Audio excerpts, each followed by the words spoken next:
Príjemný dobrý nedeľný podvečer, zdravíme všetkých fanúšikov hokeja. Typo Slovenská hokejová liga, štartuje nový ročník, prvé kolo a my sa spoločne pozrieme na duel medzi Skalicou a Žiarom nad Hronom.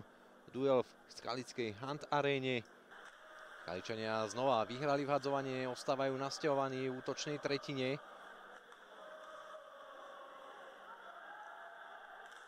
Opäť obrovská príležitosť a tentokrát to už domácim vyšlo. Petr Obdržálek využil skutočnosť, že na trestnej lavici sedel hosťujúci Adam Barcík a prvú preslovú hru v dnešnom dueli Skaličania využívajú. Opäť Magdolén. Bol tam však osamotený, až teraz tam prišla podpora od Halamu, ktorý sa snažil ešte späť získať puk pre hosťujúce farby, ale Skaličania to zvládli, dostali sa s pukom do útočného pásma. To bola nádherná kombinácia, ktorá končí druhým gólom v dnešnom stretnutí. Ale Žiarčanov môžu mrzieť takéto príležitosti, len veľmi ťažko sa do nich dostávajú a potrebovali by teda poriadne dobrú efektivitu, aby mohli Skaličanom dnes konkurovať.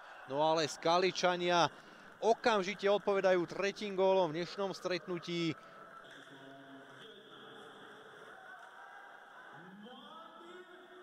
Ja to potvrdil aj domáci hlásateľ, no ale ten ešte nestihol dopovedať ani strelca tretieho gólu a Skalica vedie už 4-0.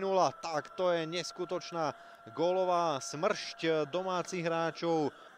A trošku kostrbato, ale predsa sa dokázali nasťahovať do útočnej tretiny domáci. Respektíve samozrejme hostia, domáci sa bránia, čo im sily stačia, ale tie im nemusia stačiť po tejto žiarskej príležitosti. No a potom, čo sa podarilo využiť početnú výhodu Skaličanom, sa to podarilo aj hosťom zo Žiaru nad Hronom. Pekiač teraz zabojoval v spolupráci s Kobolkom. By to mali hostia zvládnuť. Posledná minúta prvej tretiny nám práve začala plynúť. Hostia sa snažia skorigovať a to je gól na 2-4. Na skalickom ľade Žiarčania sa dokázali dostať do útočnej tretiny a je z toho gól na 3-4.